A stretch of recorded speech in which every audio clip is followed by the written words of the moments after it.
Bonjour, ça fait un moment que je n'avais pas posté de vidéo ici et j'avais envie de revenir avec un message qui me semble essentiel. Mais d'abord, pour les personnes qui seraient nouvelles sur cette chaîne, eh bien je me présente, je m'appelle Sybille et j'accompagne les femmes qui en ont assez de lutter avec leur corps, leur alimentation, leur poids, leur image corporelle et qui ont le désir de retrouver une relation plus sereine avec elles-mêmes. Alors le message, parce qu'on va parler de perte de poids, de contrôle alimentaire, de compulsion, ou simplement le fait de se sentir bien dans son corps. Quand on parle de ça, qu'est-ce qu'on fait? On cherche souvent des directions, des solutions, euh, et on cherche le bon programme, la bonne méthode, les bons conseils. Mais avant de trouver une solution, il y a quelque chose qui se passe en soi. Ça peut être une prise de conscience, ça peut être un ressenti corporel, et c'est d'abord un ressenti corporel. Ça peut être aussi une pensée.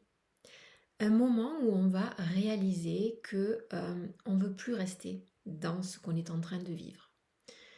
Le moment où on se dit je ne veux plus continuer comme ça.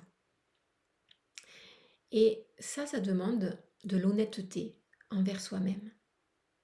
Reconnaître que ce que l'on vit aujourd'hui, de ce que l'on ressent aujourd'hui, de ce que l'on fait aujourd'hui, ça ne nous convient plus.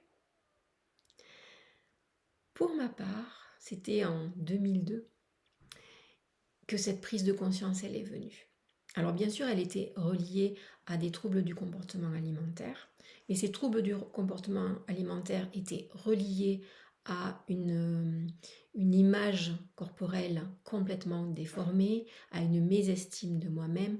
Il y a beaucoup de ponts en fait. Alors je sais que c'est pas confortable du tout que à partir de cette prise de conscience, de ce ressenti, que de se mettre en mouvement. Il y a beaucoup de peur qui arrive.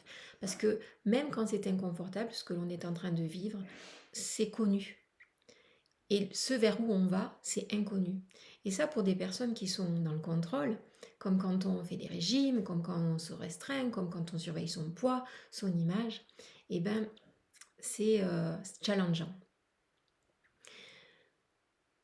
Mais c'est à ce moment-là, dans ce moment qui est inconfortable, où on peut, où le commencement du changement arrive. Alors bien sûr, on va chercher des solutions. On va peut-être lire des podcasts, se tourner vers un accompagnement, regarder des vidéos comme celle-ci, tester différentes approches. Et il y en a pour qui ça fonctionne un peu, pour d'autres ça fonctionne pas du tout. Et ce que j'ai envie de te dire, c'est que c'est normal parce que c'est un chemin. Un chemin qui va te conduire au fur et à mesure de ton parcours, de ce que tu vas tenter vers plus de liberté, plus d'espace, plus de compréhension.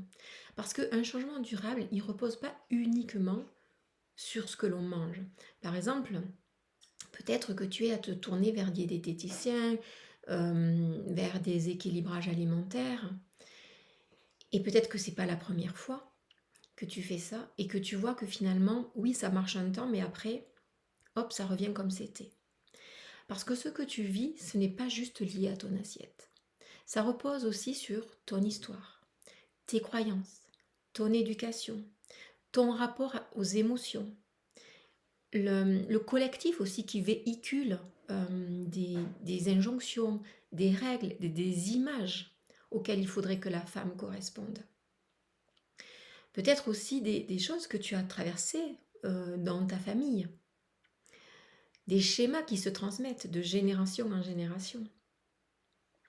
Il y a ce que la société dans laquelle on vit nous impose aussi. Un corps mince, un corps musclé, voilà, en fonction des époques. Et là, on revient dans une époque où on voit des corps de plus en plus minces arriver. C'est pour cela que le changement, ça demande du temps, de la patience, du courage et beaucoup de bienveillance envers soi-même. Parce que On ne construit pas une relation apaisée à son corps et à l'alimentation en se jugeant constamment.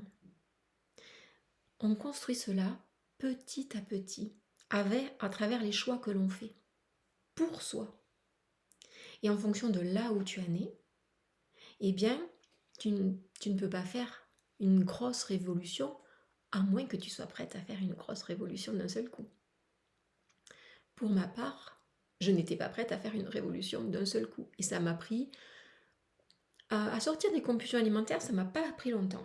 Vraiment pas longtemps. Mais ensuite à me connaître, à créer une relation saine avec mon corps, avec mon alimentation, ça m'a pris du temps.